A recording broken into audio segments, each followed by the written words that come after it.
Сәлем достар, біз бүгін қысқа икра салатын дайындайтын боламыз. Өте дәмді және тез дайын болады. Менің каналыма жазылмаған болсаңыздар, жазылып тіркеліп кетіңіздер және қоңыраушаны басып қоюды ұмытпаңыздар. Сонда сіз бірінші болып салып отқан видеоларымды көретін боласыз. Алдағы уақытта Құдай қаласа көптеген рецептілермен бөлісетін боламын.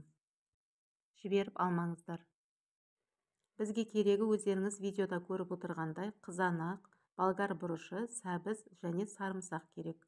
Осылардың барлығын кезекпе-кезек ет тартқыштан өткізіп аламыз. Алдымен қызанағымызды, одан кейін сәбіз, сарымсақ және болгар бұрышын барлығын да өткізіп алып, үлкендеу ыдысқа құйып қоямыз. Пиязымызды турап, қызып тұрған майға сарғайғанша қуырып аламыз. Азық-түліктердің мөлшерін төмендегі описаниеге қалдыратын боламын. Сіздер де осы рецептпен дайындап көрсеңіздер болады, өте дәмді шығады. Икрамыз тұщылау шығу үшін мен бір ғана чили бұрышын қостым, яғни ащы бұрышты.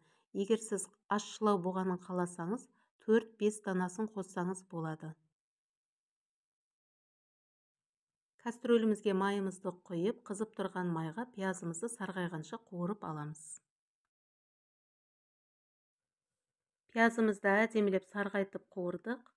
Енді осының үстіне көкөністерімізді салып, барлығын жақсылап араластырып, қақпағын жауып қайнатамыз.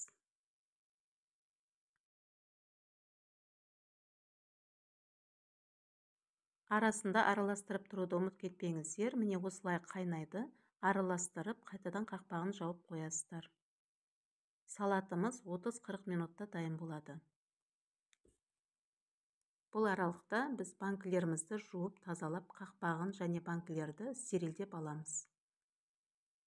Әр банкіні 2 минут парға қойып, яғни буға қойып, қақпақтарды 5-6 минутқа қайнатып алсаңыздар болады.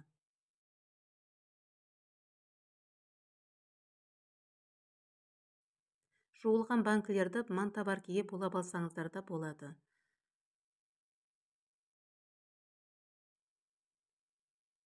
Салатымыз біздің дайын болып қалды. Бұл кезде біз дәміне қарай тұз, шекер салатын боламыз. Мен 3 ас қасық тұз, 3 ас қасық шекер салдым. Сіздер дәміне қарай көріңіздер. Жақсылап бір араластырып аламыз. Егер зелень салатын болсаңыздар, майдалап турап, осы кезде қосып жерсеңіздер болады. Салат дайын болып қалған кезде зеленьге ас көк, яғни укроп, ақ желкен, яғни петрушка, немесе кинза қоссаңыздар болады. Салатымыз дайын болып қалды. Осы кезде бір десерттік қасықпен қара бұрыш саламыз.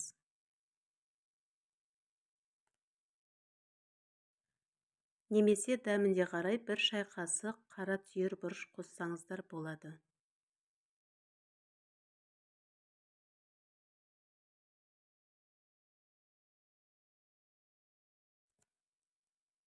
Тағы да жақсылап бір араластырып, 2 ас қасық 9% сірке суын, яғни уксус құямыз.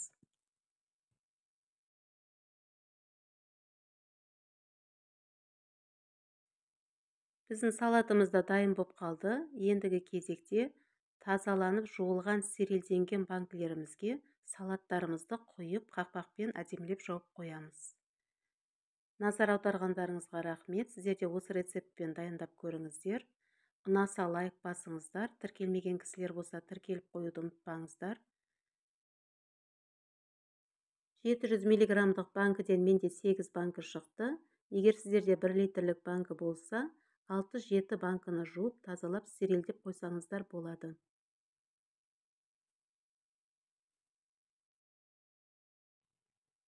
Қыс мезгіліне арнап дайындаған салатымыз дайын болды. Сіздерге де ас болсын.